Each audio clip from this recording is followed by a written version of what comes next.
Welcome to Live, Work, Stay with Billy Kay. I'm Billy Kaiserling, the mayor of Beaufort.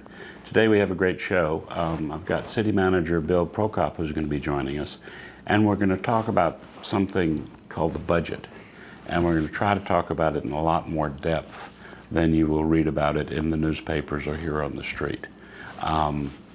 Just stick around, we'll have a good show. Today I have with me Beaufort City Manager Bill Prokop. And Bill, I thought it would be interesting for us to talk a little bit about the budget. Okay. We hear people say no taxes. We hear people say no fees.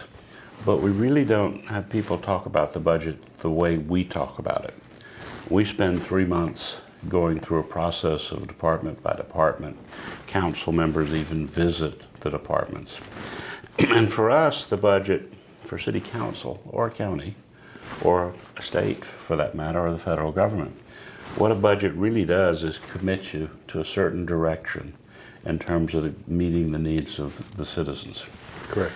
The other half of it is where does the money come from, and how do you make sure that you don't spend more than you do.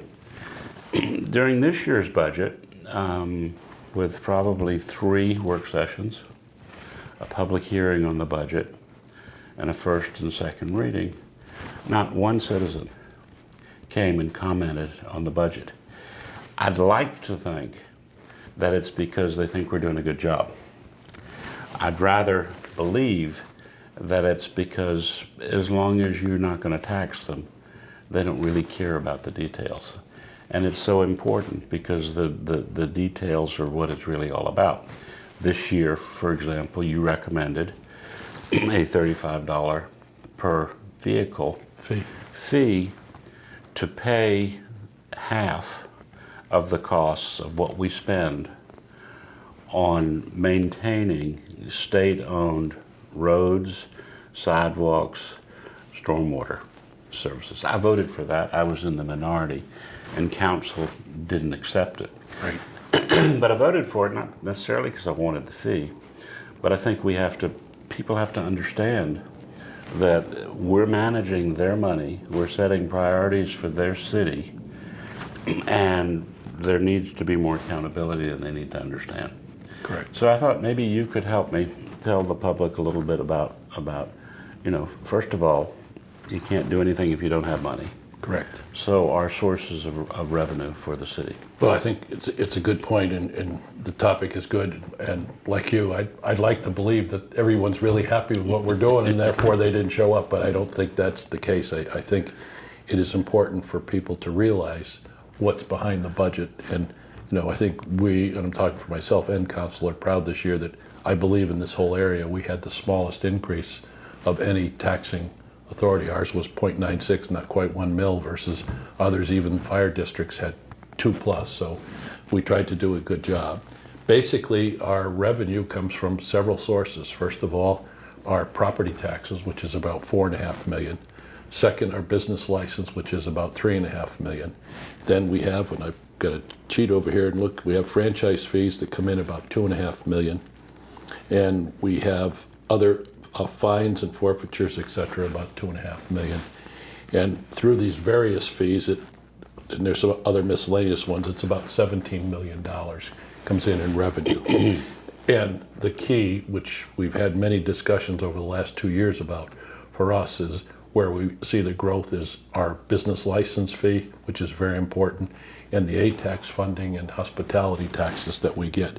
So our total budget with funds interest, which is minimal now, and the revenue that we got from refinancing our bond, our total budget came up to $19,387,000. So, but it's a balance of resources. What we have not had, and we're hoping that we've sort of reached the peak of the mountain now, is we haven't had the growth of bringing in additional taxes. We haven't had the commercial growth. But with just what we have on our plate right now in front of us, between the Walmart development, Harris Teeter possibly coming in, the new Publix that was recently opened a year or so ago, and now some new hotels coming on, that we'll start to see that change. But the impact on taxes or revenue is still at least 2 years away before we see it. So that's our revenue side. On the expense side, like every municipality or local government agency, our biggest expense is public safety. And in our particular case, we're looking at a police department. Our expenses for our police department is roughly $4.5 million. Our fire department's about $4 million. And then I would just say that all of the other departments, which includes planning and code and building inspection and every department, administration, HR, is the balance. But Sure. What I just think I heard you said, my math's not as good as yours, but if you put the property tax and the business license together, that is pretty much absorbed with public safety. Public safety cost exceeds it.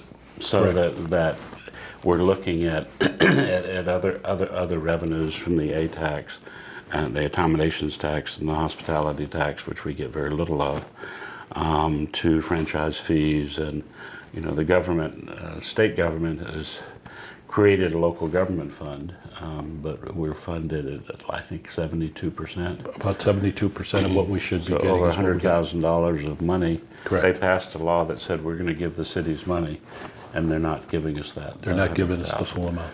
But the biggest burden that they put on us, meaning the state, is that they have all of these assets out there. When someone falls on a cracked sidewalk at 10 o'clock at night and calls me and say, a lot of curse words, why can't you fix the sidewalk? I said, do you know who owns the sidewalk? And this person, relatively educated, informed person, said, well, the city. I said, no, that sidewalk belongs to the state. Correct. And it's the state's responsibility to maintain it. Now, what does my good city manager do? The next day, he bites his lip and he sends somebody out because he won't let that dangerous crack stay there because we can't let people fall. We have people who call us and their yards are flooding because the stormwater system isn't working correctly. And I say, well, where's the water coming from? And they say it's coming from a ditch, or it's backing up out of a city drain. And I said, well, do you know who owns that? And they said, well, the city owns that. And I said, no, that belongs to the state. Right. And you end up spending $60,000 for a special piece of equipment that even the state office down here doesn't own. Correct. To go and dig the roots out of a pipe where the oak tree roots have integrated into an old system. Correct. And I think to add to that, none of this is really new. Just this past 2 weeks, a major contractor in town brought to our attention about a stormwater issue down in the Point area that he mentioned that he looked at 8 years ago. And it is a state problem. It's exactly what you said. It's a crushed drain. But for 8 years, it hasn't been fixed. And now it's starting to move out into the street, which is a city street. And it's starting to create cracks in the street. But it's a problem that it's existed. The state acknowledges and looks at it, but says, well, we don't have any funds to fix it. And, you can go on to the, as you say, this year we had to cut out some things that we wanted to do. You go right now down on the corner of, I believe it's Bladen and Charles, or Bladen and Craven, and the sidewalk's all sunk in. It's a state road, but someone's going to see that and say exactly what you say is, well, it's the city's fault to fix that. So we're spending and have been spending over $700,000 a year repairing that. Just one thing alone, we contract the company that brings in the vac truck to do the drain cleaning. That's $60,000 the last 3 years we've spent on it. And probably more than 80% of the work is on drains that are in state roads. So the state local agency wants to work with us and helps out and is cooperative, but their hands are tied with both money and equipment. So it's a real problem for all municipalities.